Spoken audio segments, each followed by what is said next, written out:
Hi, everyone, and welcome. If you are here to learn about salamanders, you're in the right place.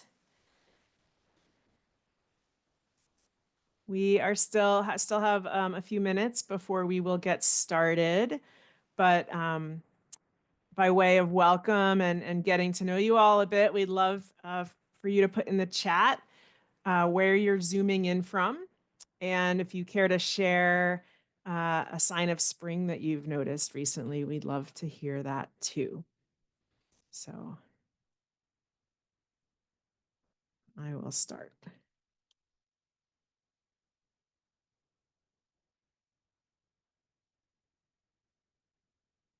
And for those of you just joining us, we'll get started in a few minutes, 3 or 4 minutes, to get folks time to settle in.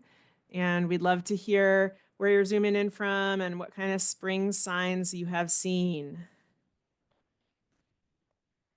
Yes, sap flowing.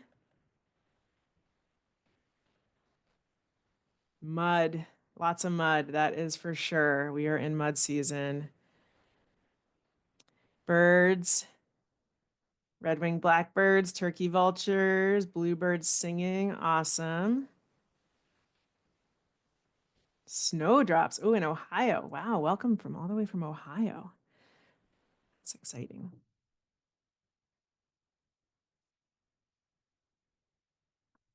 Welcome, everyone.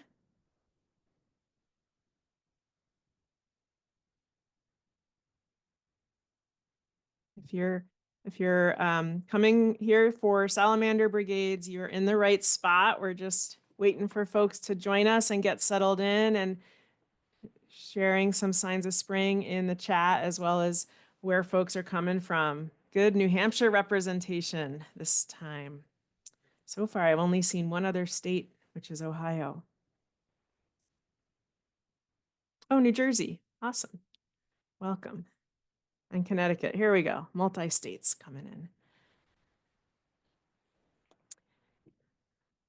We have a bunch of people signed up. So we're going to, even though it's 7, I'm going to give it just 1 or 2 more minutes for folks to join us and get settled in.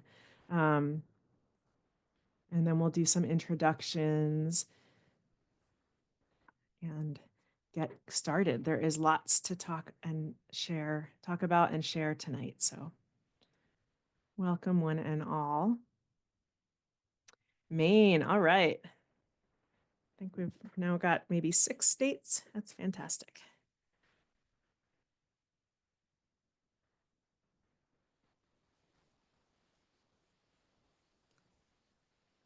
We'll give it 1 more minute. If you're just joining us, folks are sharing where they're zooming in from in the chat, and also some signs of spring as we get ready to talk about one of the most exciting signs of spring, the amphibian migration.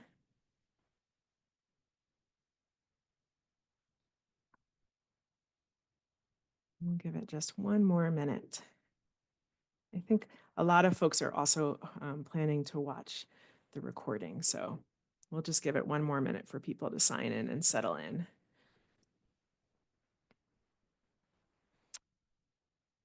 Crocuses and keen, oh my goodness. Guess that means the ground is thawing. Okay, well, I think what I'll do is I'll start with some of our introductions and Zoom etiquette stuff while people are still settling in, because we have so much to talk about tonight, so I don't want to get started too late. But welcome, everyone. My name is Brett Thielen. I am the Science Director at the Harris Center for Conservation Education, and I'm here tonight with our staff ecologist. Nate, do you want to introduce yourself, Nate? Howdy, folks. I'm coming in from Swansea. Thanks for joining us tonight. So before we get started with the program, just a few reminders. I think we're all pretty well versed in Zoom these days, but a few reminders for those of you who need them. We are recording tonight's talk. We will be posting it to the Harris Center's YouTube channel for everyone who wasn't able to make it, or if you just want to watch pieces of it again. So if you don't wish to appear anywhere in that recording, it's a good idea to turn off your video And that can also help if you have slow internet speeds and things are getting wonky. We have closed captioning enabled. You can choose for yourself whether you'd like to see those subtitles or not. You can look down in the bottom of your screen. You might see a button that has two C's, or you might see the More button. And then under captions, you can select Show Subtitles or Hide Subtitles. We also, because there's so many folks that might be joining us, we're going to keep all questions in the chat. Nate's going to be keeping an eye on that and moderating that. And he may answer some of your questions directly there as well. And then if there's time at the end, he'll pose some questions for the whole group to hear. So, and we ask that you keep everything in the chat respectful and on topic. So that's it for Zoom. Since we do have folks that are joining us from a bit further afield, I'll say just a few words about the Harris Center, which is the organization hosting tonight's talk. The Harris Center for Conservation Education is a nonprofit organization based in the Monadnock region of Southwest New Hampshire, and we help people fall in love with the natural world through land conservation, conservation research, and environmental education. Anyone who's in the New Hampshire, greater New Hampshire area, we invite you to come and enjoy our protected lands. We've now protected more than 26,000 acres for people and wildlife alike, and much of that is open for hiking, birding, salamander searching, other recreation. We coordinate conservation research on those protected lands and throughout the region, including a number of community science projects like the one you're going to learn about tonight. And then really at the heart of everything we do is education for all ages, from babies in backpacks to residents of retirement communities, all points in between. Our teacher naturalists work in almost 40 local schools, bringing kids outside to enjoy nature in their schoolyard and backyard. And we also offer an incredible array of programs for the general public. Last year, I think we had 175 programs, more than that really. Everything from Zoom talks like this one to film showings, birding outings, you name it, we've got it. And nearly all of that is free of charge, thanks to the generosity of our donors. I know some of you are here, so thank you so much. And if you're new to us, I would encourage you to check us out. We just posted all of our spring events to our online calendar, and there's lots of really good stuff coming up, including some Zoom talks focused on turtles for the folks among us like me who love all herps. So that is our intro, and I'm going to share my screen now. Let's see here.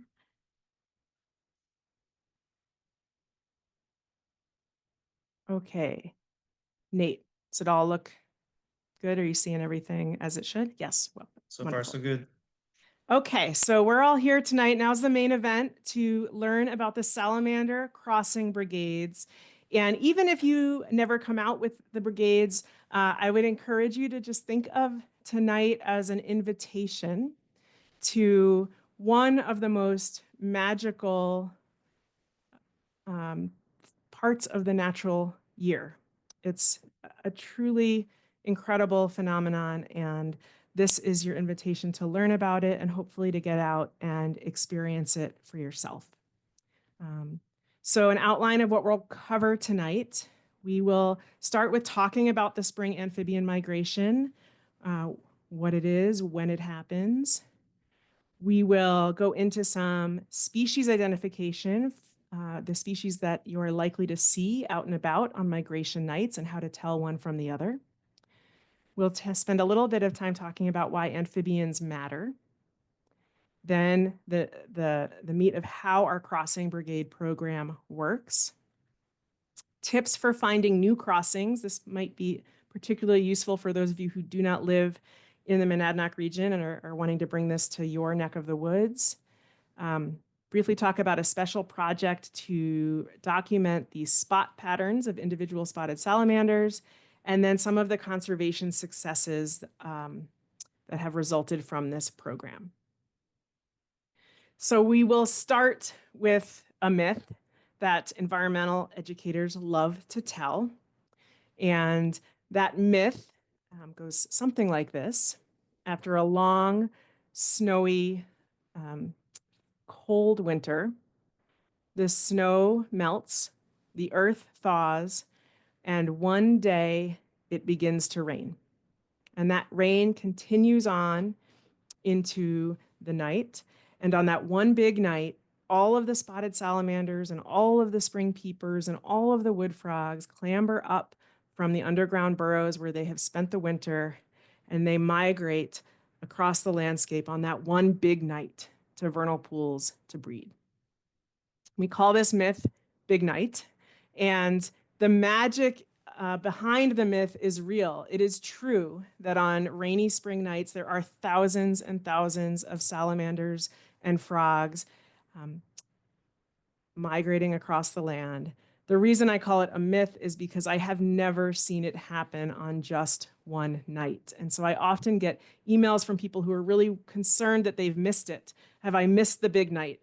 The good news is there's usually one or two or three big nights in a season, and some medium-sized nights and some small nights here and there. And the reason for that is that this is an entirely weather-dependent phenomenon. And so before we talk about the weather conditions, I just want to share this photo. My friend Dave took this photo in upstate New York. And I love it because he has captured the very moment that this spotted salamander has emerged from underground for the first time that year. All that mud that is still caked to that salamander's face and body, that's the mud that it has crawled through to get above ground. So it's just, he captured just an amazing moment. And that is the start of Big Night, is these animals coming up from above, from underground. So because it's weather dependent, it is sometimes a tricky thing to predict. There are three things that need to come together in order to create a big night. The first is what we're waiting on right now, which is thawed ground. So most of the amphibians who participate in big nights spend their winters underground. And even if we have really, really warm rain above ground, if we still have a blanket of snow or the soil is frozen, those critters are not getting the message that spring is here. And so the first part of each season is trying to figure out if the ground has thawed enough yet. This is where we are in our season right now here in Southwest New Hampshire. Second part of this is warm nighttime temperatures. Amphibians, as you probably know, cannot generate their own body heat, and so they are dependent upon the temperature around them. And so when it gets much below 40 degrees, they are really not moving too much. So we typically see 40 as the cutoff, and we're looking at nighttime temperatures here because big night is a nocturnal phenomenon. So even if it's 45 degrees in the daytime, if it drops to 38, 39 after dark, we wouldn't necessarily expect much amphibian movement. And then the last piece of this is wet weather, rain. There is a lot of variability here.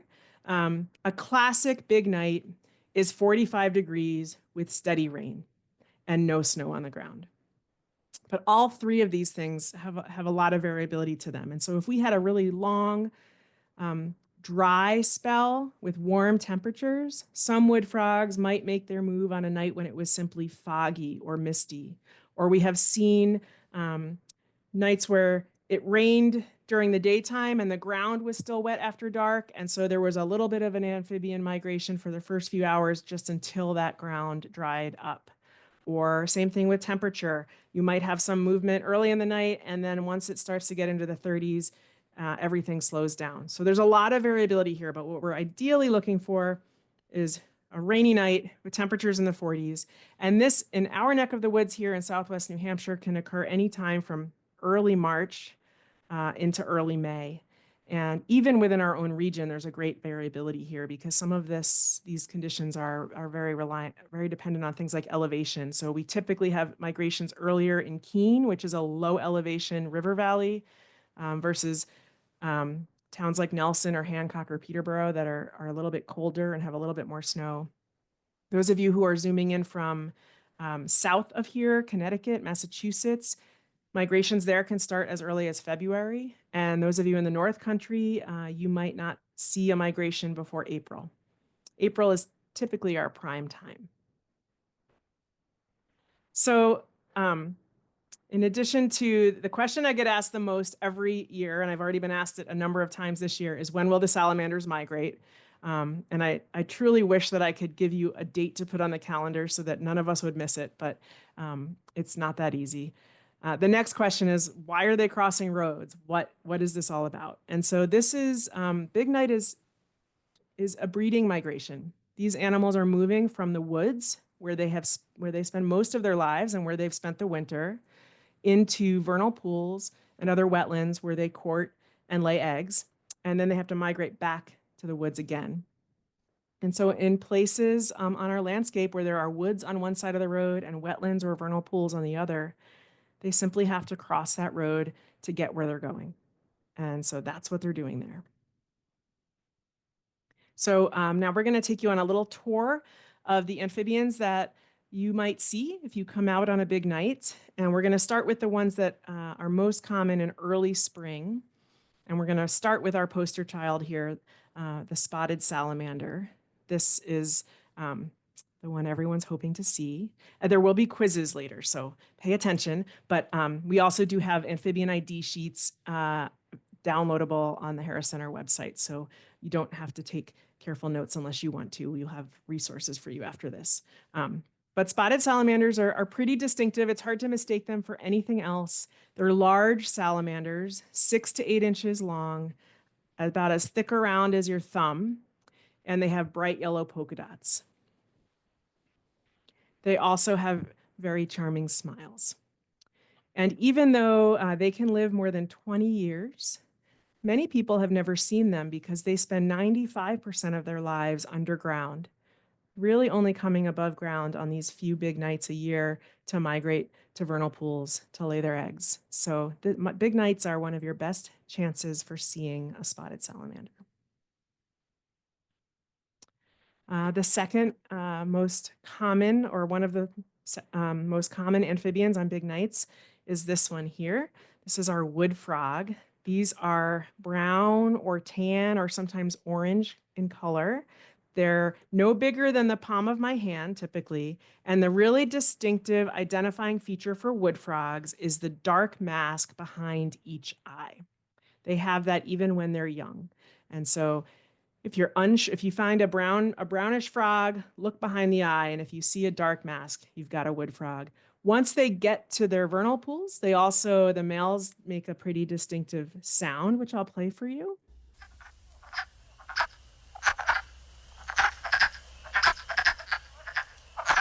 It's not ducks. If you've ever been walking in the woods in April and you've heard this sound and thought, what are all those ducks doing there? Those are wood frogs, and that is their song.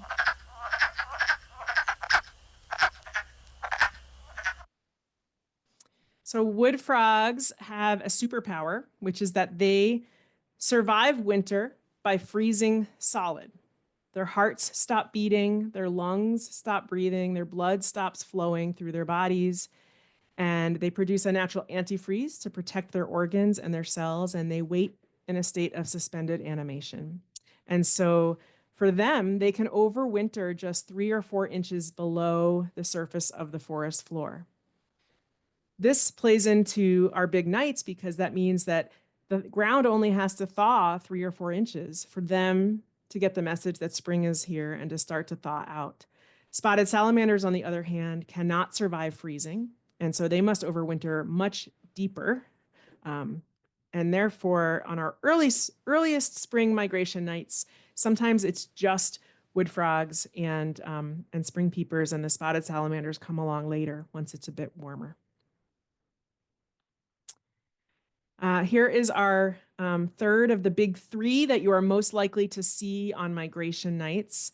And you are going to tell us what this species is once you hear the sound that it makes. You can put your guess in the chat.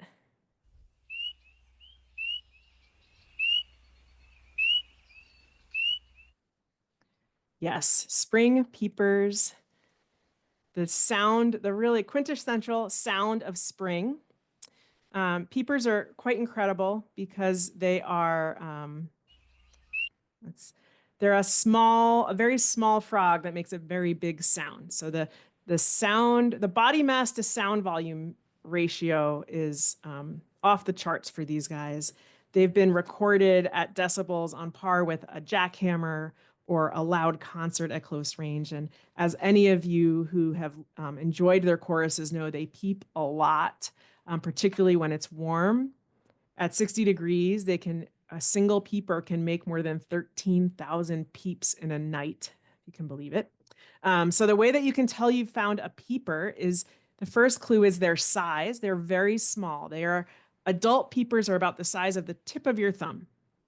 They're also tan or brown or kind of yellowish in color. Some of them, like this one, have a cross on their back. Pseudocris crucifer, their Latin name, refers to that cross. And they also are tree frogs, so they have suction cup toes, toe pads, you can see at the end of each toe to help them climb vertically. So this is just a picture to give you a sense of scale. Our peepers are our smallest frogs that we see and the most numerous amphibian that we see on migration nights. So those on an early spring night are the three most likely species to see. Some sites have a fourth species, which is related to the spotted salamander. So the spotted salamander belongs to a group of salamanders known as the mole salamanders, and that's because they live underground like moles do. And there are other salamanders in this family. One of them is the Jefferson salamander, which we see here. This is a little smaller than the spotted salamander, so maybe 5 to 7 inches long instead of 6 to 8. They're a little more cold tolerant, so they come out earlier in the spring. And you can see they don't have bright yellow polka dots. They have kind of a brown or gray skin with light blue flecking. If you look really close, you can see that they also have very long toes, and they have a flat kind of paddle or rudder-like tail, whereas a spotted salamander's tail is rounder. There's a related salamander. There's Jefferson salamanders. There's also a related salamander called the blue spotted salamander, which has darker gray skin and brighter blue flecks. And in places where they coexist, they frequently hybridize.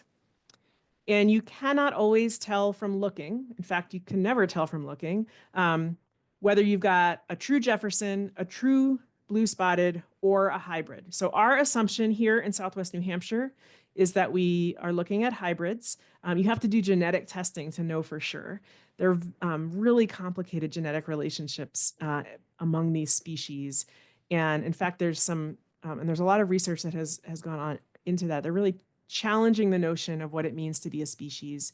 For instance, there is an all-female lineage of these Jefferson hybrid salamanders that practice what's been called kleptogenesis. Klepto meaning stealing, genesis genetic material. So they use sperm from male Jefferson salamanders or male blue spotted salamanders to initiate the development of their eggs, but they do not pass any of that male salamander's DNA down to their offspring.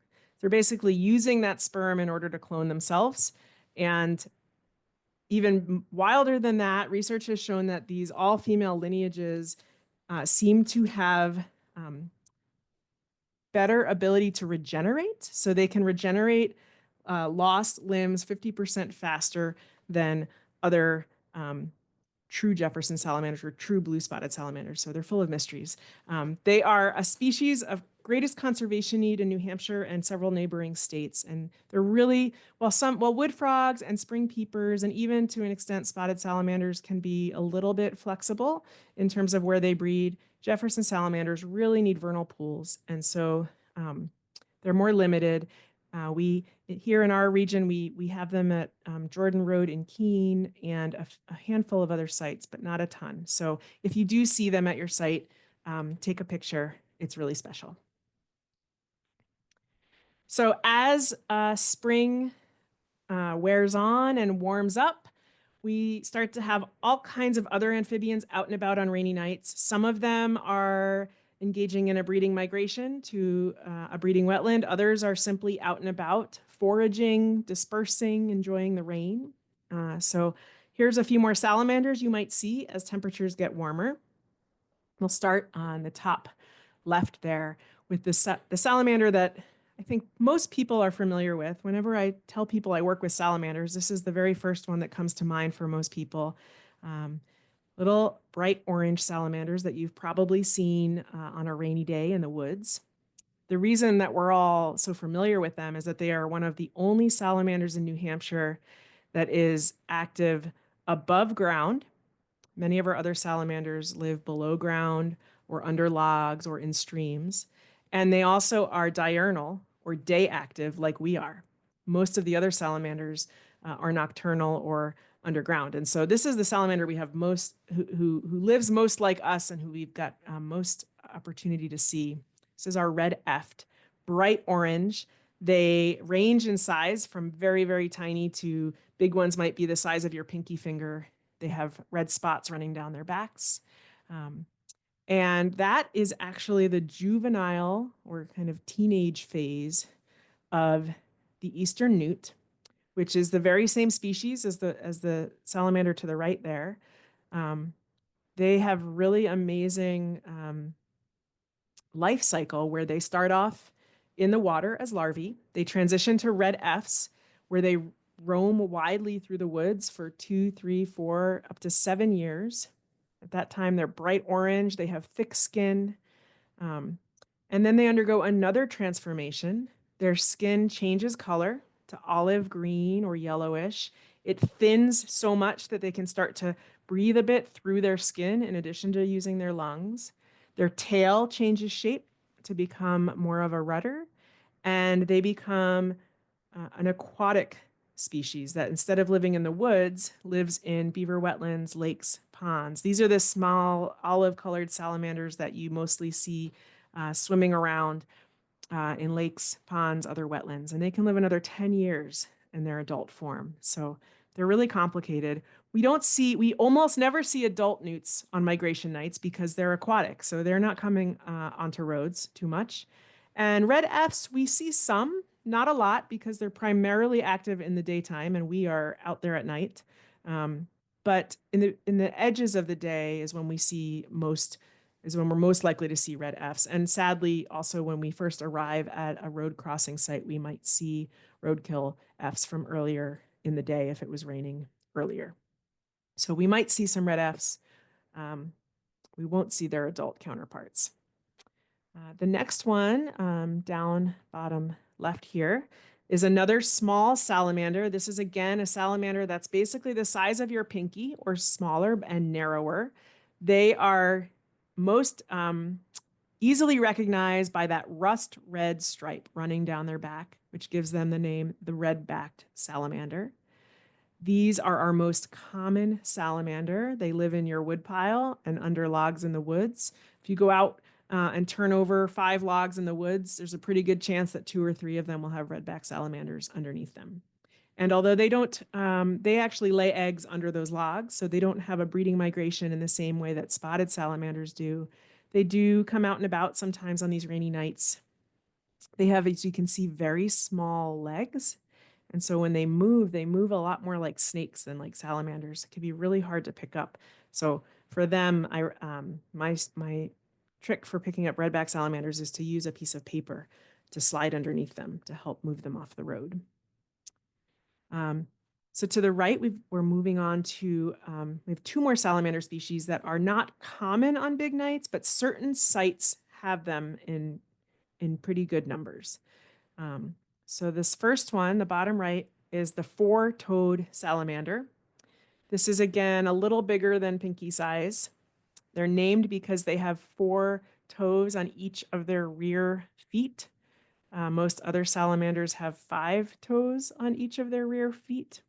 I don't recommend trying to count their toes. They're very, very tiny, and you probably won't be able to see them all that well. So an easier way to identify a 4-toed salamander is to look at the constriction at the base of their tail. Looks kind of like an hourglass shape. And if you turn them over, you will also see that they have a white belly with black flecks on it. And four-toed salamanders are swamp salamanders. They lay their eggs in sphagnum moss, and so you are most likely to see them on roads that are near mossy swamps. One last salamander to talk about, which is kind of seen in some spots, not a ton, but enough that it's worth mentioning. This is another pretty small, pinky-sized salamander. The distinctive characteristics here are that yellowish color and also those two black lines running down its back, which gives it the name the two-line salamander. These are stream salamanders. So if you're going to see them on a road, you are most likely going to see them on a road that is near a stream. So those are our salamanders. Now to talk a little bit about the frogs we might see as it gets warm. We'll start again at the top with this, I think the most adorable of our frogs, arguably, the gray tree frog. This is a frog that looks like bark, lives on bark, eats invertebrates that live inside bark. This is a species that is really well adapted to trees and mostly just comes down to migrate to wetlands to breed later in April and into May. Their distinguishing features are, again, that really bark-like skin. It's bumpy. It can be gray in color, or for very young gray tree frogs, it can also be greenish. They can actually change the color. Their Latin name, Hyla versicolor, refers to the fact that they can actually change the color of their skin to blend in with their surroundings. So they can be gray or greenish. And they are also tree frogs, so they've got those suction cup toes to help them climb vertically. Next to them, we have a frog that is often mistaken for a leopard frog. We do not, leopard frogs are quite uncommon in our neck of the woods. I've never seen one on a big night. But what is common is this frog, the pickerel frog. And so leopard frogs, if you were to find one, have round spots. Pickerel frogs have rectangular spots. That is their key identifying feature, is those rectangular brown spots. They also, you can kind of see in this picture, have bright yellow inner legs and groin areas, if you have a chance to see that part of them. But the rectangular spots really give it away. And the last two are both greenish in color, although there's lots of color variation for these two. And they are not, they're not migrating to breeding pools, but they are out and about on pretty much every rainy spring and summer night, looking for food, looking for new places to be. And they look very similar to one another. We have here our green frog and our bullfrog. So if you find in New Hampshire or Massachusetts or Maine or Ohio a frog that is 5 pounds, that is enormous, you know that you have a bullfrog, because that is the only species of frog that will grow to that size in our region. But we all start out small, and so do they. And so smaller bullfrogs can look a whole lot like green frogs. And so the way that I tell them apart is I look at their backs.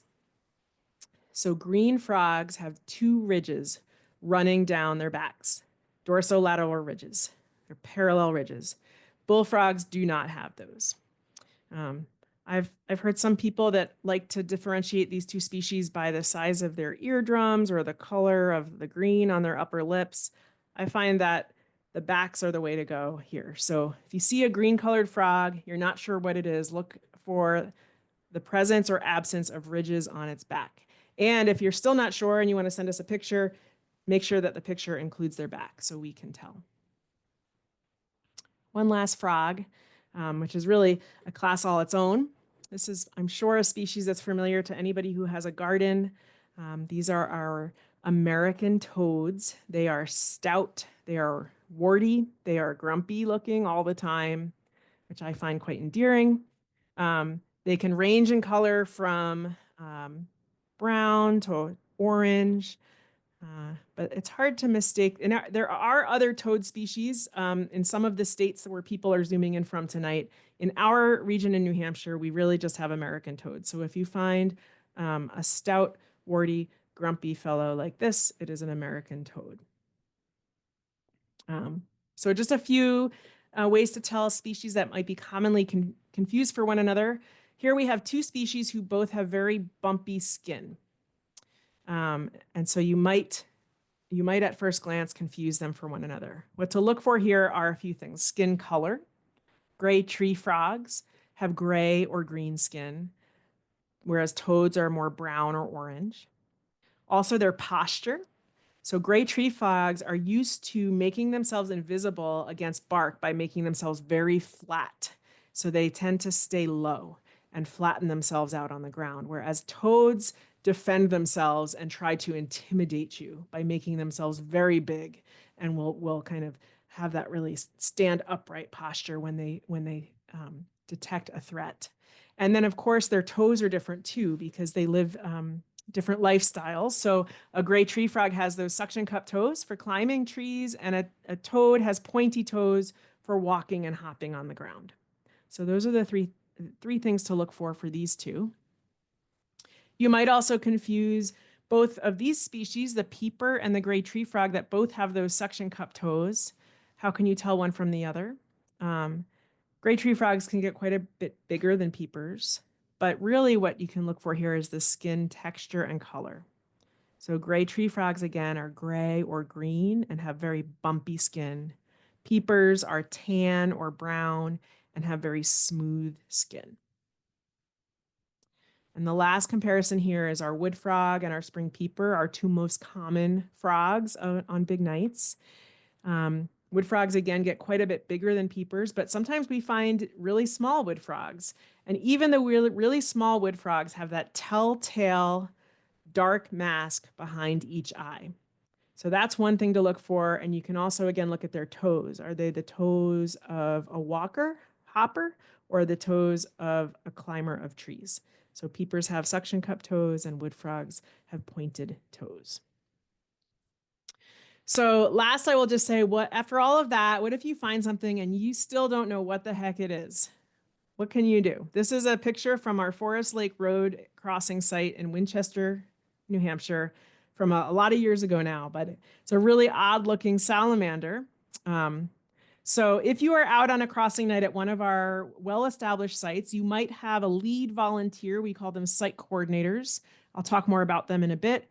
They are there to help. So they may be able to help you identify what you found. If you don't have a site coordinator at your site, or even if they're not sure, you can always take a picture and send it to me or submit it on the Harris Center website. And which is exactly what Deb did down in Winchester all those years ago with this salamander. And we had a really good time trying to figure out what was going on here. I sent it to a bunch of herpetologist friends, and there was a lot of conversation. In the end, we all kind of decided it was probably just a really strange looking spotted salamander that was having something weird happening with its spots. But there was lots of conversations about whether it had hybridized with some other species or what was going on. And so you can always send pictures to us for help with ID. Okay, so Nate, are there any pressing amphibian ID questions that we should address before moving on to our next section of the night? So far, so good. Okay. Awesome. So we're going to now transition into kind of the so what I always call the so what part of my talk. And so this is, even if you never step foot outside on a rainy night, you never come out with the Salamander Brigades, my hope is that you will leave tonight appreciating salamanders and frogs and the role that they play in our ecosystems, and that you will become an advocate for amphibians. And so we're going to talk a little bit about why they matter. And the first thing that we're going to talk about with regard to that is a concept that biologists use to try to quantify the role that different species might play in an ecosystem. And this is the idea of biomass, which is a calculation that you can make. And at its simplest form, the way that you would calculate biomass is you would take the mass of one individual of a given species at a given place and time, and add that to the masses of all the other individuals of that species in that place and time. And this is usually used as a comparative measure. So for instance, if I wanted to take the biomass of human beings in the Harris Center building, I would add my mass to Nate's mass to Susie Spickle's mass to all of our naturalists, and I'd get a number. And then maybe I wanted to compare that to the biomass of mice in that building. So there's a lot of mice in that building. So mice are much smaller in mass as individuals, but they tend to be much more numerous. And so when we sat down and looked at those two numbers, we might be surprised. So this is essentially what some biologists have done with other groups of species in the forest. And there was one really classic study from Hubbard Brook Forest in New Hampshire where they looked just at redback salamanders. And they found that their biomass was greater than that of all the bird species combined during peak bird breeding season. And this was back in the 70s. A new study just came out looking at redback salamander density that found that this figure from the 70s is probably an underestimate of how many redback salamanders there are.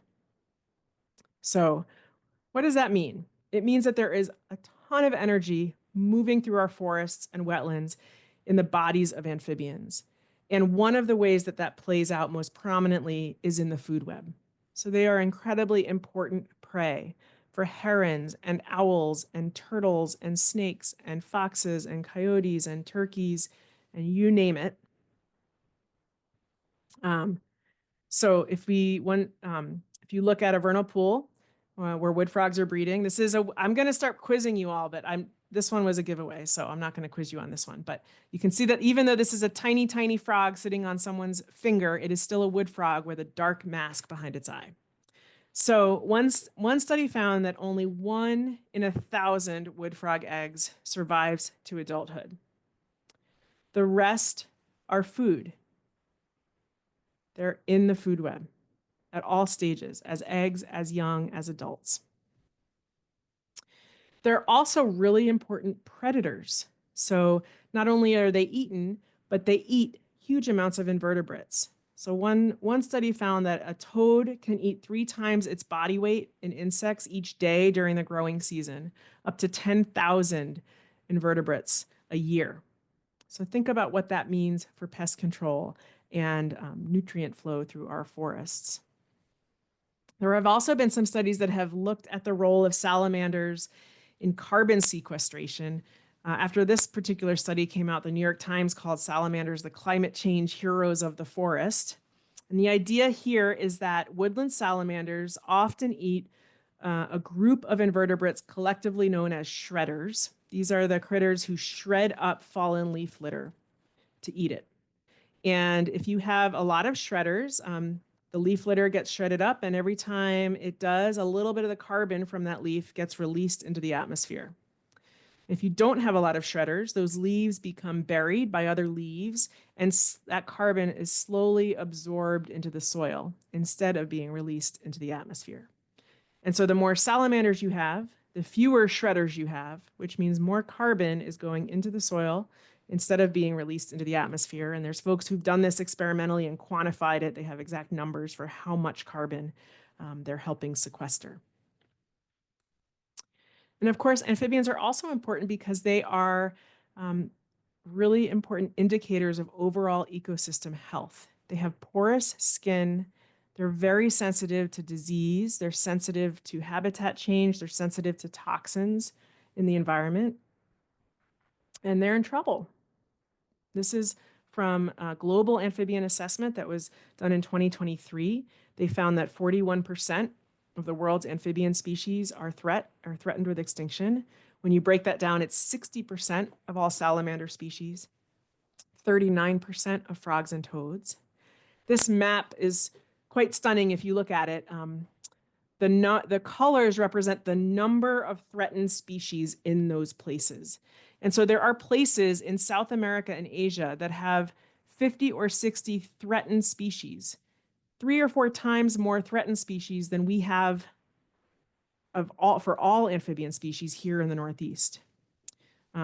So they really need our help. And we also are very fortunate in that we live in a place where we don't have red on the map yet, most of our amphibian species are still common, and we have a chance to keep them common.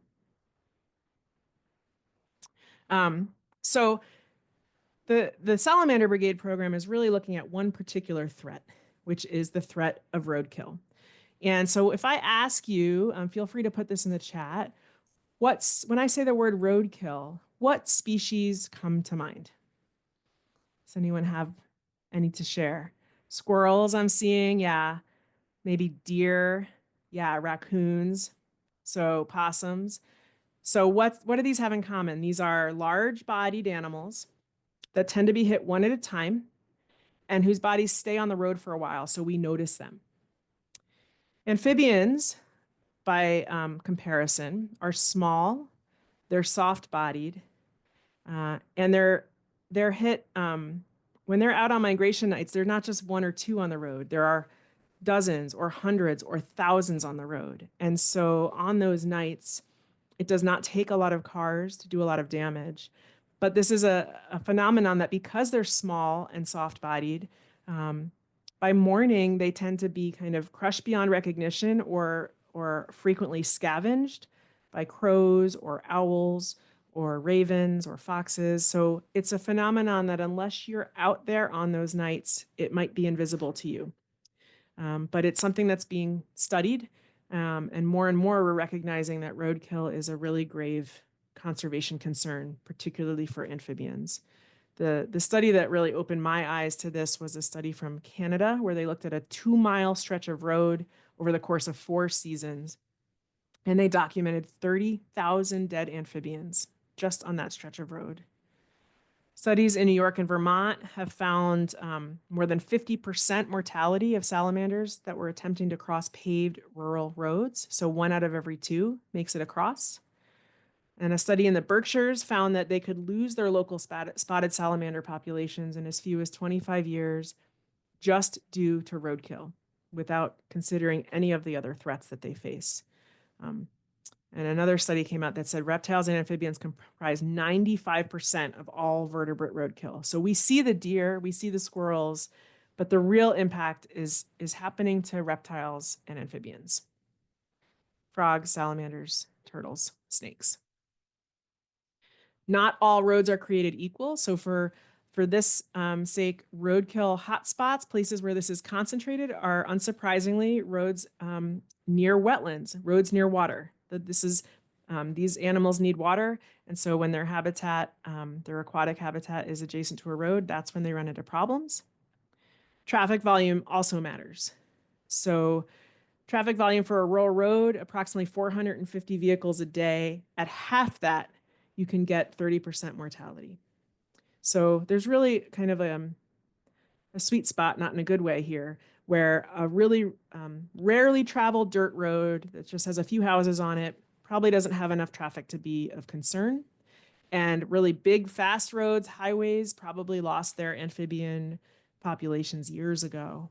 But these paved 2-lane rural roads that run through forested and wetland habitat, these are the places where this is happening. These are the kind of roads I drive every single day.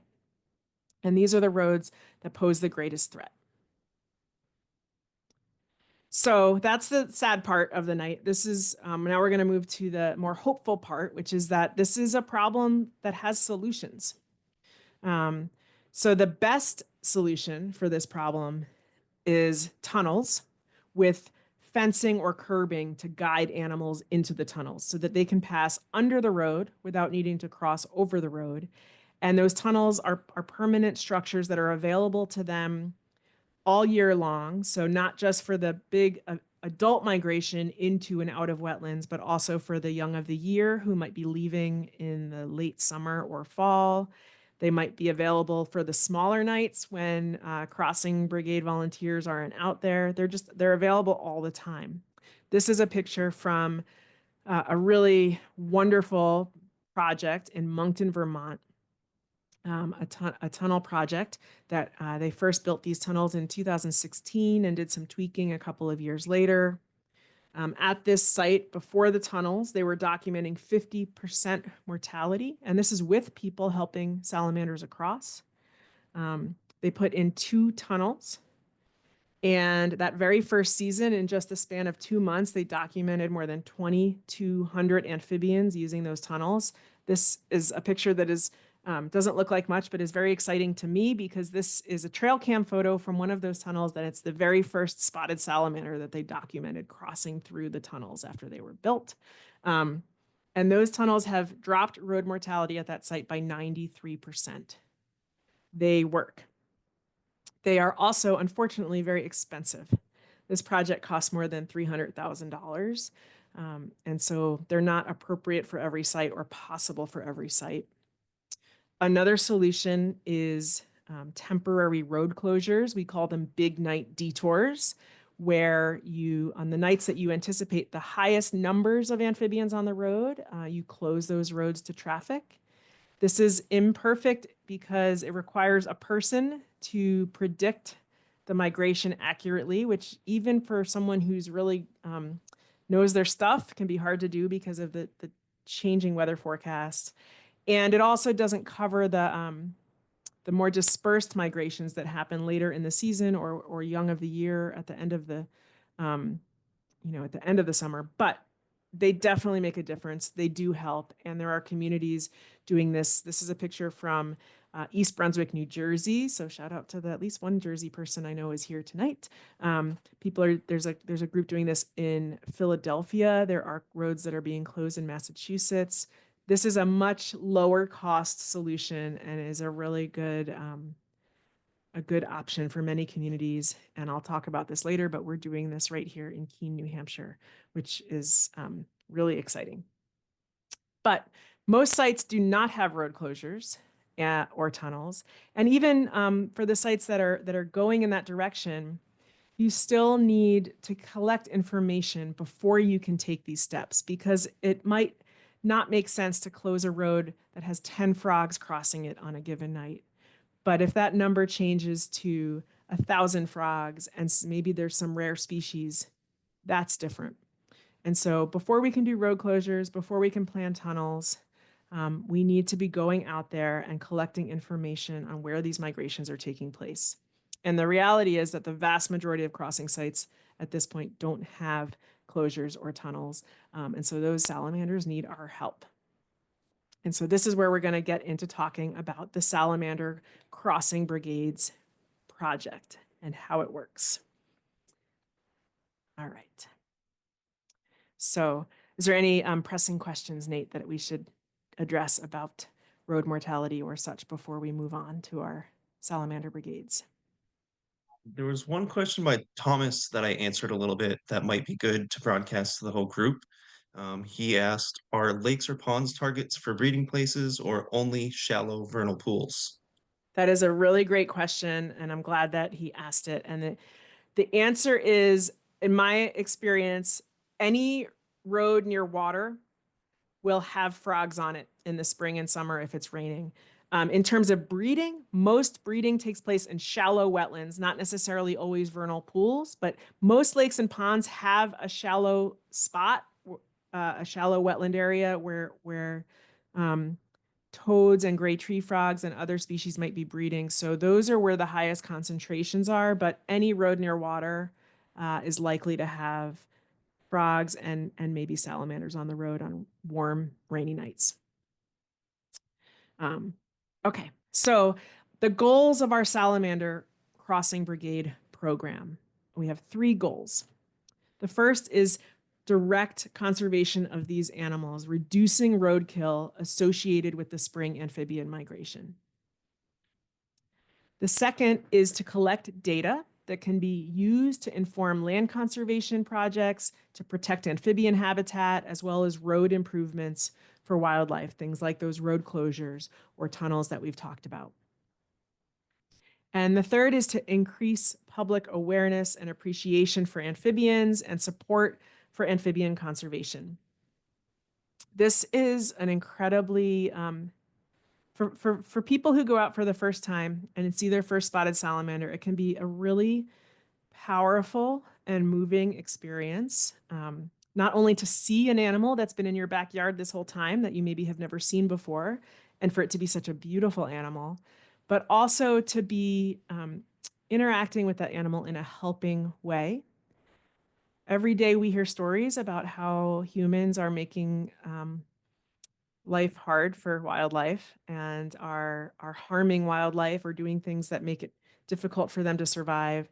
And here is an opportunity in a really direct way for us to do something to help local wildlife. And that is powerful. And it's the kind of thing that sticks with you.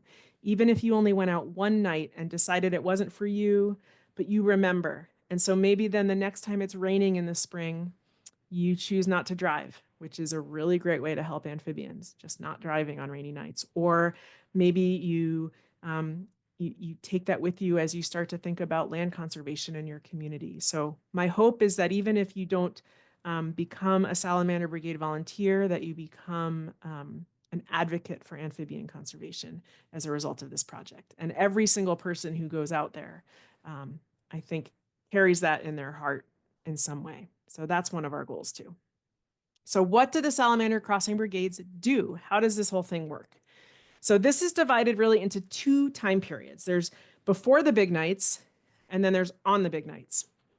So the first thing that we ask you to do before the big nights is to attend a training. So all of you here tonight, you have already, you're doing this right now. You can check this off your list. The next thing is to stay on call. So as we've talked about already, I cannot tell you the exact date that a big night will happen. I can only tell you the weather conditions that we're looking for. And so, and the general time of year when this happens. And so part of our project is to help people know when migrations are likely. And we do that in a few different ways. The first is that if after taking this training or watching this recording, you decide that you want to volunteer or learn more, you can sign up for our Salamander Brigade email list on the Harris Center website.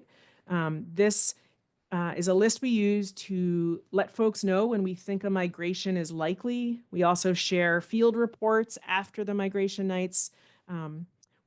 So this is one way of getting the word out. And I try not to send too many emails. I don't want to just blow up your inbox. So these are typically reserved for the nights that we think migration is most likely.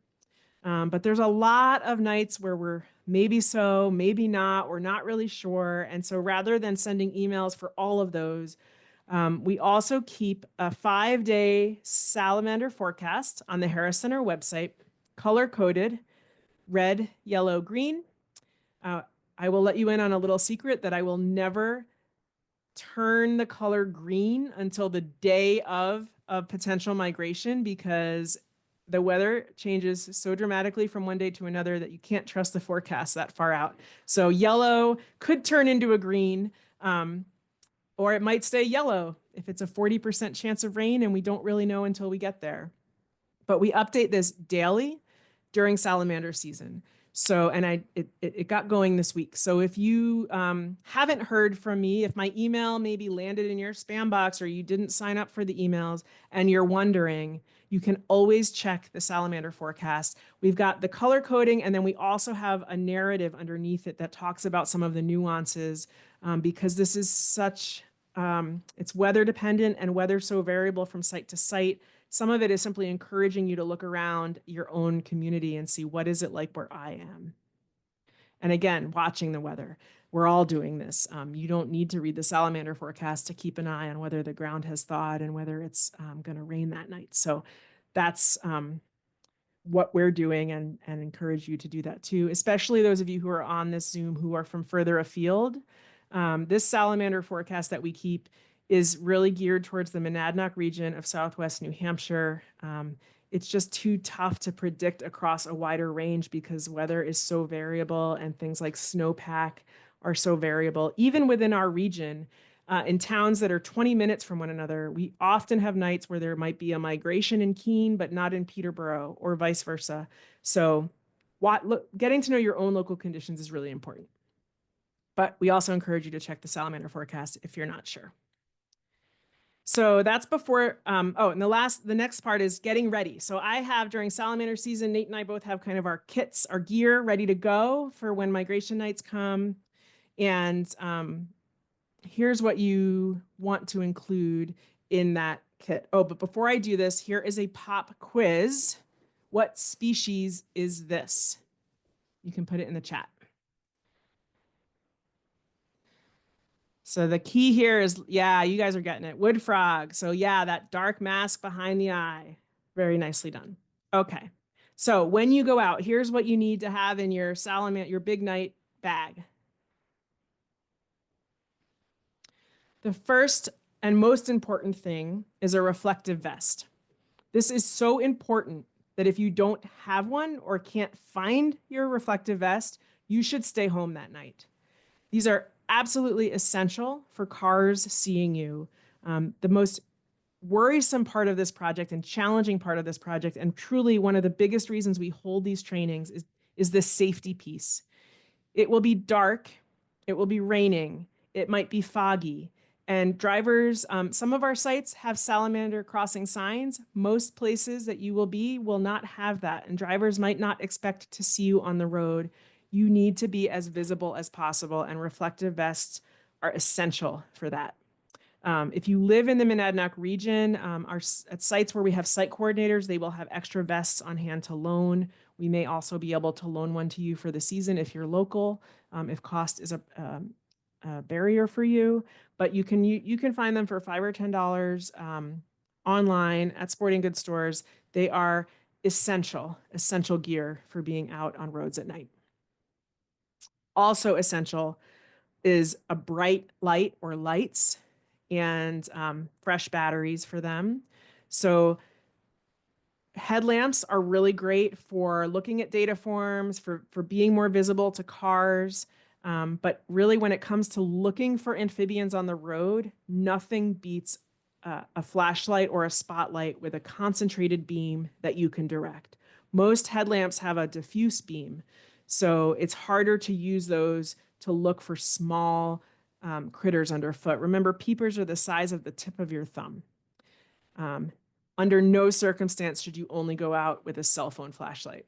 They are not good enough for big night. You need, at the very least, one good flashlight with fresh batteries. You don't want it to be the flashlight you just grabbed out of the kitchen drawer that you haven't touched in 6 months, and then as soon as you get on the road, it starts to peter out. So many of our volunteers, myself included, use both headlamps and flashlights together. So those are the most important things: reflective vests, bright lights. Beyond that, for your own comfort, rain gear. It will be raining, most likely. That's what Big Night is all about. So you will be much more comfortable with a rain jacket and or rain pants to keep you dry. And warm layers. You know, we say that these are the first warm, rainy nights of spring, but warm to a wood frog who can literally freeze solid and survive is very different than warm to a human being. And 3 hours out on the road in a 43-degree rain can get chilly quick. So layers are important. Next thing is, we're going to talk about this in a bit, but data forms. So we're collecting some data when we're out there. We're counting these critters. And if you go to a site where there is a site coordinator, they will have data forms to hand out to you. Many of you will be going to sites where there is not a site coordinator, so you can print data forms out from our website, or just bring a notebook. The data forms that we hand out are printed on what's called Write in the Rain paper. It has a special coating so that it won't completely disintegrate if it gets wet. Even if you're printing data forms on regular paper, you need to write on them in pencil. Pen does not work with wet paper. So make sure you bring pencils with you in addition to your data forms. You'll want something to lean on, a clipboard or a notepad. It's really great to team up with a friend or family member where one person is maybe crossing the amphibians. We'll talk about that in a minute, but moving the amphibians across the road. And the other person is there with the clipboard or notepad and collecting the data so that you can divide up tasks. Something to take pictures. You are for sure going to want to take pictures of these incredible animals when you see them. You're going to want to share those pictures. If you share those pictures with us, we will share them with our entire salamander community via field reports that we send out, emails, social media.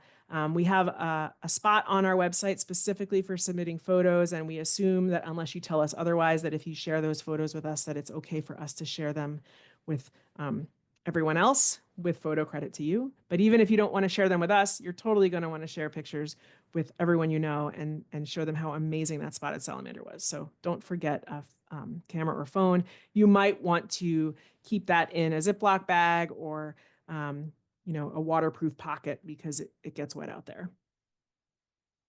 Another thing, this is the last few things are optional.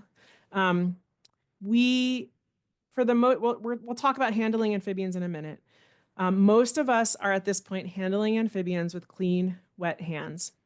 There has started to be more and more discussion about whether we ought to be wearing gloves for the amphibians' sake, for the prevention of any kind of disease transmission, not necessarily from amphibians to humans, but just from one amphibian to another. Right now, here in the Northeast, pathogens are not a huge concern for amphibians. And the amphibians, if you are at one crossing site for the entire night, all of those amphibians are going into the same vernal pool where they are perfectly capable of passing diseases to one another, whether or not you've handled them or not. So I don't feel a great concern about this right now, but with climate change and warming temperatures, this may be more of a concern. And also, some people just don't want to touch amphibians. And so you can bring disposable gloves with you. The important thing, if you do that, is to make sure that they're powder free. That powder can be harmful to amphibians if it coats their skin. Also, optional are a clean bucket.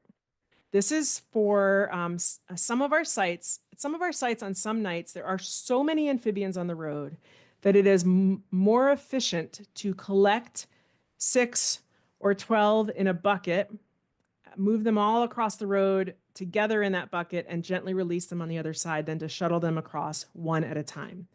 Glebe Road in Westmoreland is one of these sites that on a true big night, they are carrying salamanders by the bucketful. So if you are at a site with that kind of amphibian activity, you may wish to bring a bucket. The really important thing here, again, is you're not grabbing the bucket out of your garage that had like car wax in it or something.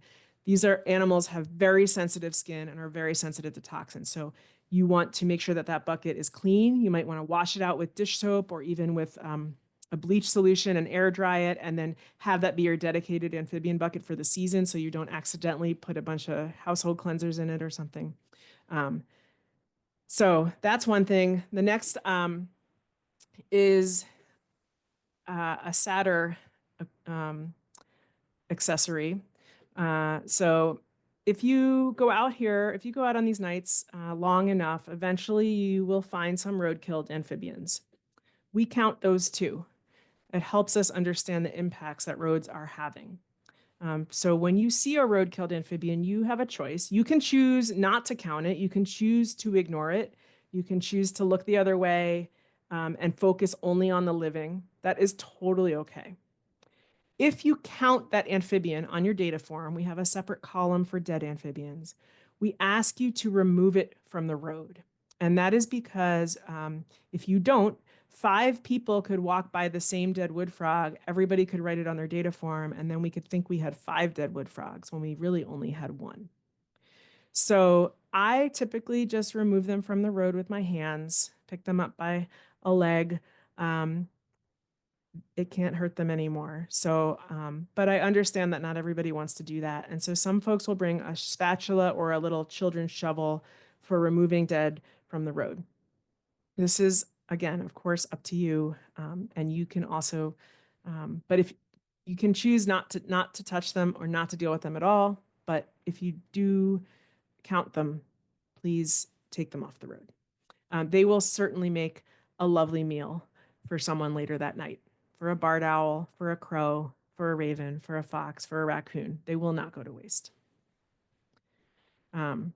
Okay, so that's your gear, that's your ready bag. So then on the big nights, what are we doing? When we get to our crossing sites and we settle in, we'll talk about kind of bit by bit in a minute, like step by step. We are essentially moving amphibians across the road in the direction they were going when we found them. They know where they want to go. So early in the season, they will probably almost all be heading toward the wetland. Midway through the season, some will be heading towards the wetland, some will be leaving. Once they've laid their eggs, they don't need to be there anymore and they're ready to go back to the woods and start foraging. Later in the season, you might have more of them leaving the wetland. The rule is you move them in the direction they were going when you found them. And I also just want to say, like, we used to call this project the Salamander Crossing Guards. Sometimes you still see that in writing. We rebranded. We moved to the Salamander Crossing Brigades about a decade ago. And the reason for that is that crossing guards stop traffic. We do not stop traffic. It is not safe for us to do that. Our goal is simply to move amphibians across the road faster than they can move themselves. So a few notes about handling amphibians. But first, this is another pop quiz. What species do we have here? We're looking at some gray skin, some long toes. Yeah, this is a Jefferson. This is a Jefferson complex salamander from one of our Keene crossing sites. So well done. For handling amphibians, one of the questions I get asked a lot is, isn't it harmful to amphibians for us to hold them? I heard that the oils on our hands can hurt amphibians. And my facetious answer, my short answer, is that our hands are a lot less harmful than a car tire, which is true. But so I think that the greater good here is getting them off the road as fast as we can. But also, it's not so much our hands themselves, it's what we put on our hands that is harmful to amphibians. So it's not some oils that are inherently part of our hands. It's the other stuff. So you can wear gloves again. That's a great option. Otherwise, you just want to make sure that your hands are clean and free of toxins. So what do I mean by toxins? Lotion, perfumes, sunblock, bug spray, soap, hand sanitizer is really big no-no because that stuff is full of chemicals that could be harmful to their skin. So I recommend, washing your hands with soap and water before you leave for the house the night, washing them with soap and water when you get back. And sometimes also when I first get to a site, I might stick my hands into a puddle just to get them wet and have the ambient, water on them. But as long as your hands do not have chemicals on them, they will not be harmful to salamanders for the very brief time it takes to move them across the road, which is point number 2. We, even though our hands might not inherently be harmful to these animals, it is stressful for them when we are handling them. And so we want to be mindful of that. We want to limit the amount of time that we are handling them. We want to keep it short and sweet and just move them off the road, maybe take a few pictures as quickly as we can and let them get on their way.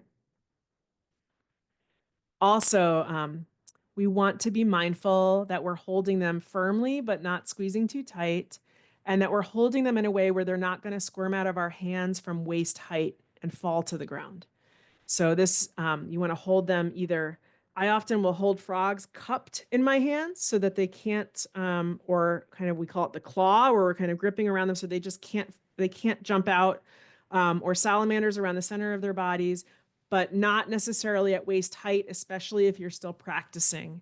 You want to crouch low to the ground so that if they do drop, it's not such a big fall. You should never pick them up by their heads, tails, or legs.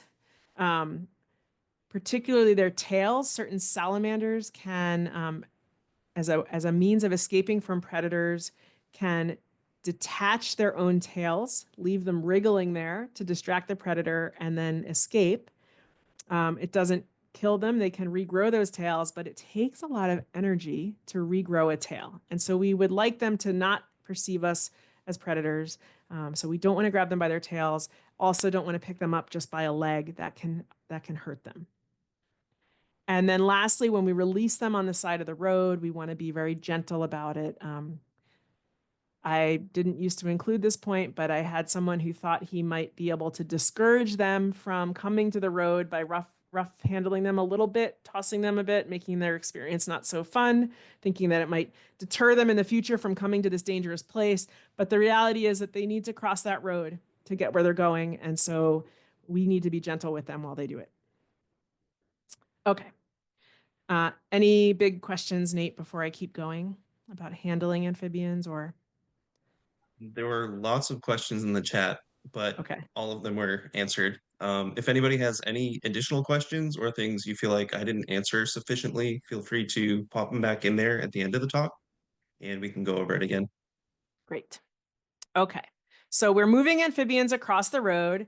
We are keeping count. This is the data part. We're keeping count by species and by live and dead. And so this is what a sample data form is. We have these available to download on the Harris Center website. If you come to a site with a site coordinator, they will also have a smaller version that's really just for your amphibian counts. That's a quarter page so that you don't need such a big clipboard to carry around. We have some basic information on where you went, when you went, start time, end time, some weather data, and then really it's the counts. And so we use a tally system. You do 1, 2, 3, 4, and then cross it for the fifth one. That makes it really easy to count, tally up at the end of the night. And we have a spot for notes. Maybe you saw a barred owl feasting on spring peepers, or maybe you, heard the first spring peeper chorus of the year. We love those notes. But this is what a sample data form looks like. This is what keeping count looks like.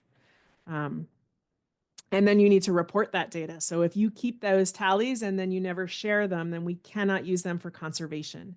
And so reporting your data, depending on where you are, if you are at a site with a site coordinator, you can just hand your data form to them at the end of the night or verbally share your tallies with them, and they will add all of the counts together from that night and send them in.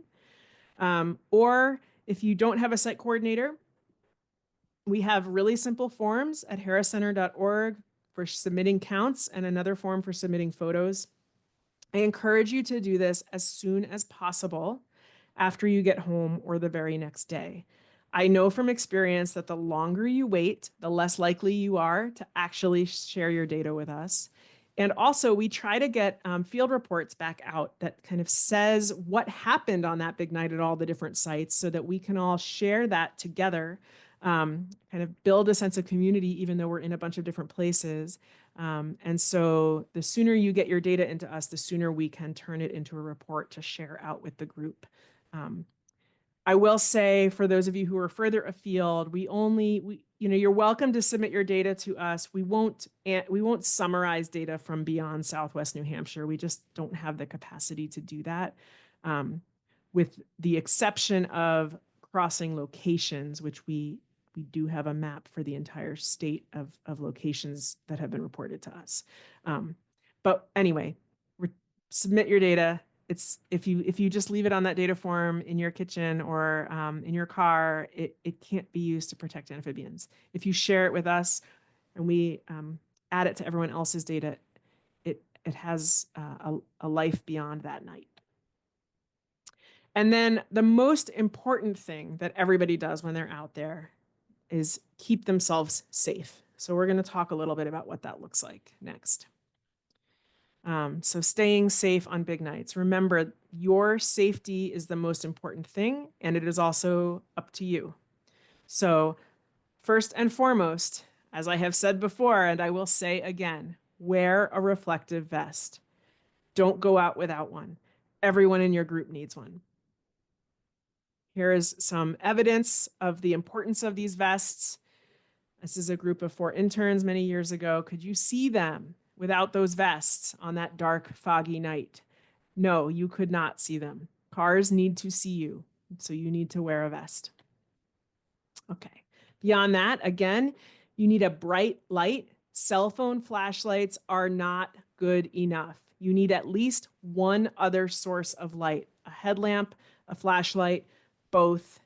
And a note about that, technology is improving. Every year there are brighter and brighter flashlights, brighter and brighter headlamps. They're great. They also come with some added responsibility because you want to make sure that you are not shining those lights in the eyes of fellow volunteers or at passing cars where they might distract a driver. So bring a bright light, use it, and be careful with it. Make sure it's pointed toward the ground, or when a car is passing by, toward you so that they can see you better.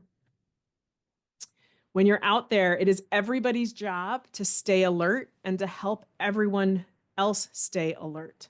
So you are always looking and listening for oncoming cars. I don't know how many of you, when you were kids, might have played in the street in your neighborhood, and every once in a while, someone would say "car," and you'd all kind of get off to the side of the road. That's what you want to do on these big nights with whoever you're out there with. You're looking, you're listening, and as soon as you see the lights of an oncoming car or hear one coming, you're alerting everyone around you, and then you're stepping off the road. As you walk, you also want to face traffic. You want to be walking, facing traffic on one lane, and then turn around and walk back the other lane as you do your patrols. That will make it easier for you to see cars and easier for cars to see you. You don't want to have your back to cars because you might not know that they're coming. Again, you're stepping aside, you're stepping off the road when they come by.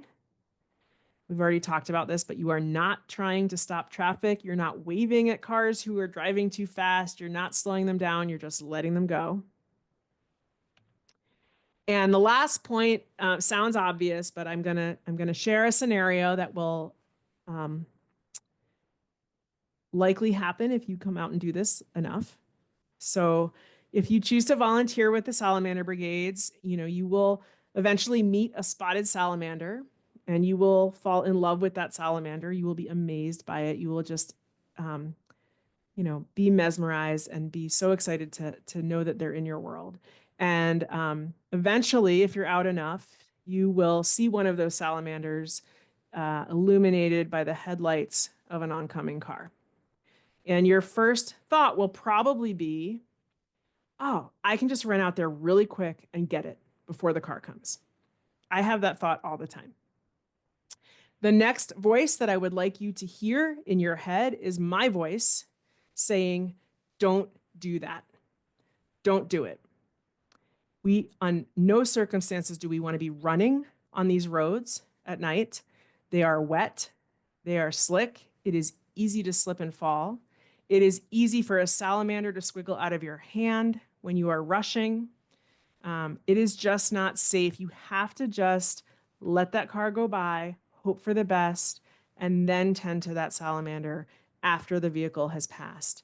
We don't want to run, we don't want to rush, and we certainly, under no circumstance, should be running in front of oncoming cars. It is not worth it. Families, a few extra notes for folks who want to go out with kids. This is obviously a really powerful and transformative experience for young people. And it is something that they can do and should do, but there's some extra things you need to think about as parents when you might bring your kids out. The first is that this just is not a safe activity for very young children.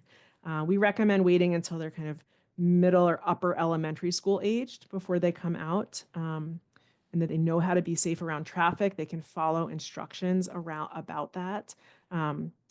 And the one exception sometimes is, I'll talk about later, the road closures in Keene. We have one road that is sometimes closed to traffic entirely, and so sometimes younger folks come out there when the road is closed. But if you are going to a road where there are cars, very young children, it's just not safe yet. You also should do some research ahead of time to find a family-friendly crossing site. So we have a map of crossing sites on our website. I'll talk about that in a minute. We have noted when sites we think are particularly family-friendly or particularly not family-friendly. I recommend going out to a potential site in the daytime so that you can see the lay of the land. What do I mean by family-friendly? Low speed limits, wide shoulders, good lighting, not a ton of traffic. When you go out, every single person in your group needs to be wearing a reflective vest, not just the kids, not just the parents. Everybody needs to be visible. And I really recommend, if you can, a 1-to-1 adult to child ratio. Because when you have a group of 3 or 4 super excited kids who are just so stoked to see a salamander or a frog and are really excitable, it can be tough to wrangle all of them as just a lone adult there. Um, and, for their safety and also for the safety of the amphibians, spring peepers are really small and very easy to step on if you are not looking carefully.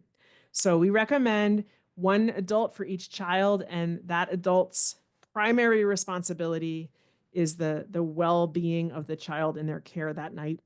So, enlist aunties and uncles and friends to come out with you and do this as a group. It'll be better for everyone.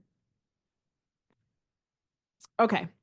Um, I want to mention a particular volunteer role because we always need people to help with this. And if there are any folks on this Zoom or watching this recording who are returning volunteers and know you were going back to a specific site, we'd love for you to consider this for this year or next year. You've heard me talk about site coordinators. What do they do? Who are these folks? These are lead volunteers that that take the lead or go-to people on big nights at specific crossing sites. So the hardest thing that they do is that they try to be around when a migration is happening. We do our best to line up anywhere from 2 to 4 site coordinators for a given site so that if some folks are out of town or have evening commitments, other folks can step in. This is the hardest part, I think, is just being there. We keep in close contact with our site coordinators throughout the season so that if we know that they're going to be out on a particular night, we can include that in our salamander forecast for folks who are new and want to make sure that they're going to a place where other people might be. We also sometimes ask them to check on local conditions at their site.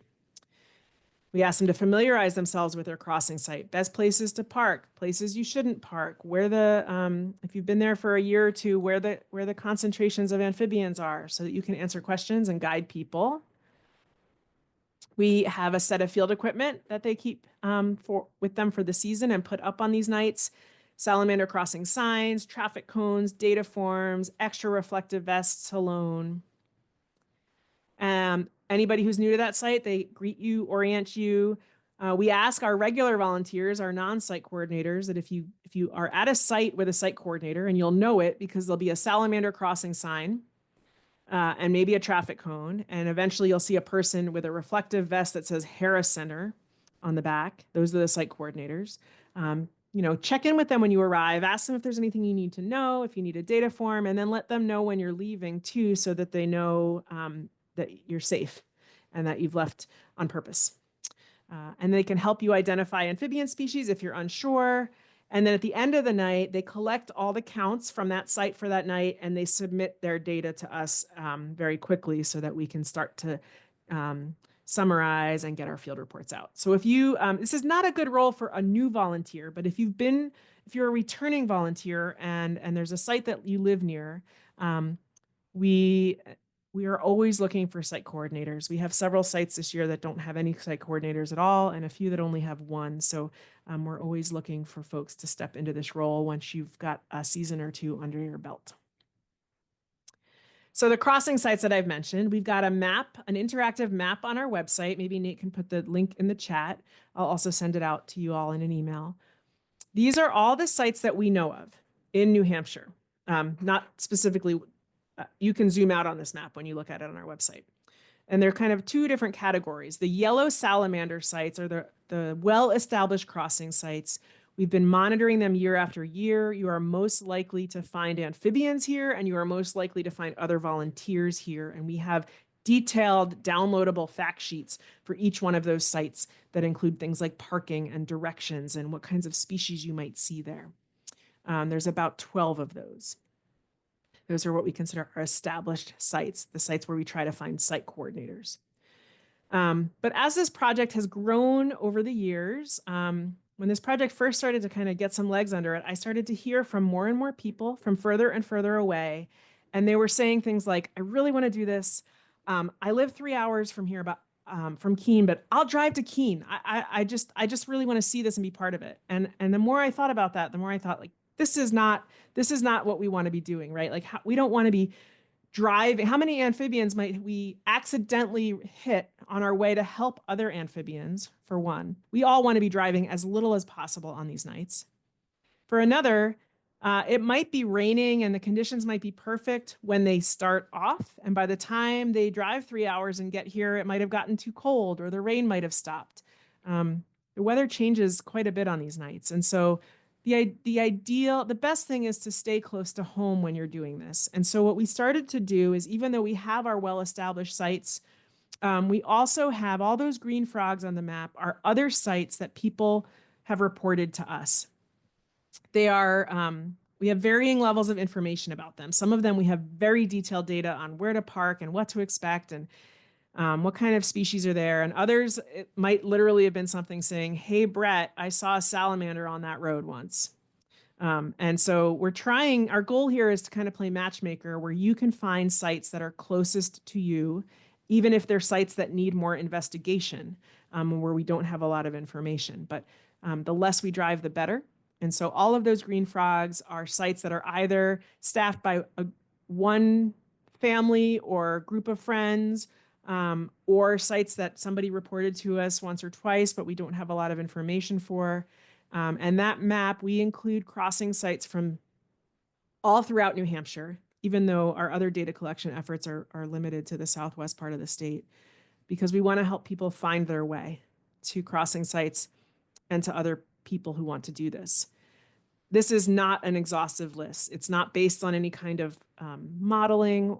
It's really just what people have reported to us. And so we have lots of towns with no crossing sites on that map. It doesn't mean there's no crossings in those towns. It just means we don't know about them. If you find a crossing that is not on our map, we have a form on our website where you can submit information about that crossing to us and we'll add it next year. And each one of these pins, I should mention, you click on it and more information will pop up in a box. So for all of that, what if, oh gosh, we're already really late. Sorry, you guys, I'll try to go faster. If there's no crossings near you, what do you do? If there's no crossings on that map, it's time to go out and do a survey. So you're going to watch the weather just like the rest of us. You're going to look for the conditions to be right. And you're going to think about places in your town that have a forested hillside on one side of the road and a vernal pool or other wetland on the other. That is our classic crossing site. Water on one side, woods on the other. You might also look at iNaturalist to see if there have been spotted salamander or wood frog reports from roads in your town. And then you're going to go check those sites out on these nights. You're going to bring a friend. It's more fun that way. It's also safer. One person's driving and another person is looking for amphibians. When you are approaching a potential site, you're going to drive really slowly, 15 miles per hour max. You will not see amphibians otherwise. And you're going to also turn off the radio, roll down the windows, and listen, because the sound of wood frogs or peepers might be the first sign that you're approaching a crossing. You're going to look on both sides of the road. You're looking for you're looking for sticks that are upturned on one end. Those can be salamanders, or little things that look like pyramid-shaped rocks. Those might be frogs. And you also are looking for roadkill, because probably you're going to see that first. That stays on the road longer. When you find a spot that you want to investigate, if you're all geared up with your vest and your data forms and everything, you're going to find a place to park that is not in someone's driveway or in front of their house, which can freak them out. And that is also way off the road safely. And then spend some time there. See what you see. We've got a data form here that includes information about the crossing sites that could be helpful. And then also has room for tallies on the back. So, spend some time. Maybe you spend the whole night there because it's a really good site. Maybe you spend 20 minutes and there's not that much going on and you go check out a different site. Okay. I know we're running late. Hopefully some of you can catch the recording if you have to leave. I just want to run through really quick, kind of from soup to nuts, what to expect on a big night. Again, you are kind of watching your emails. You're watching the salamander forecast. You might see a yellow a few days out, and then you're going to start to keep an eye on the weather for that yellow. And then maybe the day of, it switches to green, and it's a migration is likely tonight. And so then you are getting ready to go. You're grabbing your gear, your vest, your data forms.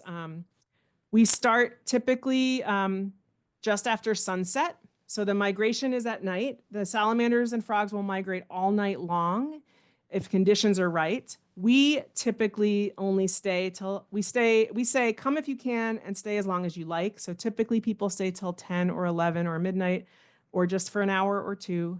You're going to grab your gear. You're going to go to the site. If there's a site coordinator there, you'll know it because one of these signs will be up and they'll have a vest that says Harris Center on the back and you can check in with them. They'll give you a data form and answer any questions you have. If there's no site coordinator, you're just going to park safely, get ready, and start your patrol. So you're going to walk slowly up and down the street, scanning for amphibians. When you find one, you're going to move it across the road. You're going to keep count on your data sheet, and you're going to repeat that for as long as you like. You can decide for yourself when it's time to go home. If you are tired, if you are cold, it is okay to go home. If there's no amphibians, it is okay to go home. If there's lots of amphibians and you just need to get home because it's a school night, it's okay to go home. This is, you know, you're not obligated to stay all night. You stay as long as it works for you. And then you drive home really carefully because there will for sure be animals on the road on your way home. Any of you who still want to do a little pop quiz on this species, you can put it in the chat. The distinguishing features here are its grumpy demeanor and its upright posture. This is our American toad. And then this is what the data submission part of the website looks like. This is where you can submit your counts, submit your photos, or report a new crossing site to us. And we ask you to do that as soon as possible, as we've already talked about. And then after that, you can smile, look through your photos, share them with your friends, talk about how awesome it was. We do a lot of that. Two last bits. One is a really quick project for a subset of our sites, which is to document the spot patterns on individual spotted salamanders, which are kind of like fingerprints. They're unique to that individual. And they stay with them for their whole lives. So here's a salamander that we moved across the road on its way to its wetland and its way from its wetland. We can tell by looking at these two photos that the markings are the same. So far, we're really backlogged on our data now. So this doesn't really include pictures from the last 3 or 4 years, but we've already found 35 individual salamanders that were encountered on at least 2 different occasions at North Lincoln Street. And then also 24 that 2 or more years. This one salamander, we moved across the road 5 years in a row, which we know from these spot patterns. So if you want to help with this project, spotted salamanders only. You can share pictures of any amphibian you like. We always love to get them and to share them out. But for this project, spotteds only. And only from a subset of crossing sites. We just can't manage data from everywhere. So for us, that's Keene, Jordan Road and North Lincoln Street, Swansea Lake Road and Matthews Road in Swansea, Nelson Road in Nelson, and there's a group in Concord at Fisk Road that's been doing this on their own that we're kind of going to add their data to our database. You want to make sure that you're photographing the head and the back from above so that we can see all the spots on both sides. So beautiful portraits, we don't want them for this project. This is what we're looking for. And then you need to also share a little bit of data to make this useful for us, which is the date, the site, and if you really want to be fancy about it, a unique number. So this is the first salamander from that night, and then maybe there's a second salamander from that night. We can do this for you. We can do this piece if need be, but we rename these according to their site, Jordan Road, the date, April 15th, 2018, and how many salamanders we saw that night. This was the first. So the last piece is, what are we doing with all this data, or what are the successes of this project? What can this help us do?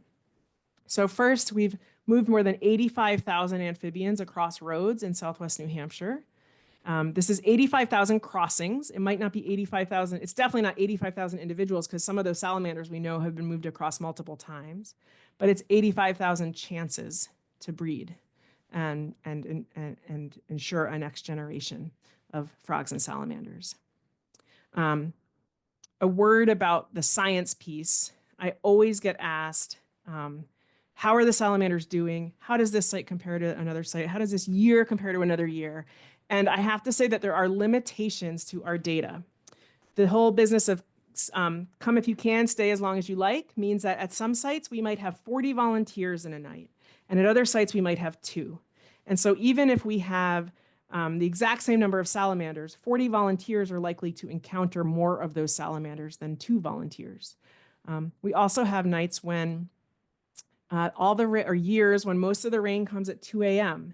and the salamanders and frogs are migrating, but we're not there to count them. And so our numbers might be low, but it doesn't mean that the amphibian population is low. It just means we weren't there at the right time. And so I can't tell you from this data how salamanders are doing or how the populations are. That would be a different kind of science. But the numbers make a difference. The counts matter. And here's my first example of that. This is our North Lincoln Street crossing in Keene. This is 2008. That site used to be forested. We came out there and we saw that for sale sign, and it turns out that the Conservation Commission was reviewing a permit proposal to put several houses on this site.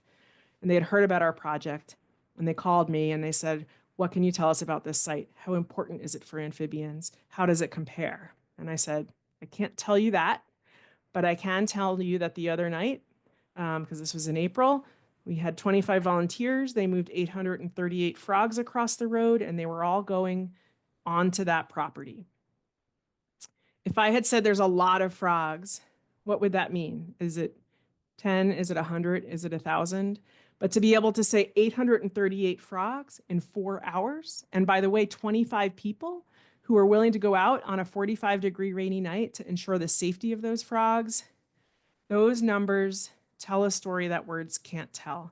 The data mattered. And in this case, the Conservation Commission did not approve the development of that site. Instead, they purchased that site for conservation land because of its importance for migratory amphibians. 10 years later, we started working with the city of Keene to close that road on migration nights to traffic, to protect all those amphibians, and also to provide a safe place for families and other folks to come and see the magic of it all. And now we are working and talking with New Hampshire Fish and Game about the idea of New Hampshire's first amphibian tunnel, which is still up in the air about because some of the funding for this project may or may not come through. It was federal. But the fact that we're planning and discussing about the idea of putting in New Hampshire's very first amphibian tunnel at one of our crossing sites, to me, is a huge success and a feather in the cap of every Salamander Crossing Brigade volunteer who's ever gone out on a rainy night. So the last bit I'll leave you is a few homework assignments. Go to our website, sign up to volunteer so that we know you want to hear from us. I don't assume that everyone who signed up for this Zoom wants to volunteer with our project because people have come from so far afield. But if you want to hear from us, please sign up. We also have a liability waiver we need you to sign, 1 per person per year. So separate one for each person in your family. We have a volunteer handbook on our website. If I missed anything important, that will cover it. I encourage you to read it. There's also a short video on that site from New Jersey that shows a really good glimpse of what it's like on a migration night. If you've never gone out, I encourage you to watch that. We have a link on our website. And then get your field gear and get ready because it won't be long now. In fact, we're keeping our eye on this Sunday night as a possibility for our first migration of the year at sites with south-facing slopes and low elevation. So I know I have run 10 minutes long, which I am so sorry about. If any of you are still, if any of you need to go, you have permission to go. We will send out the recording and you can catch up if you like. If any of you would like to stay and there are a few questions, I could take a few questions for folks who are still interested in sticking around. Are there any questions, Nate, that are have risen to the top of what we should discuss before we? We're good so far, but if anyone has any questions, feel free to ask them in the chat. All right. Well, thank you everyone for, and my apologies for being running late, but I hope to see you out on a road or hear from you about your adventures out there on big nights. So, and you can always email me or Nate if you have any questions that come up after we say our farewells. So, thanks everyone, and we will be in touch. Night all. Thanks, everybody.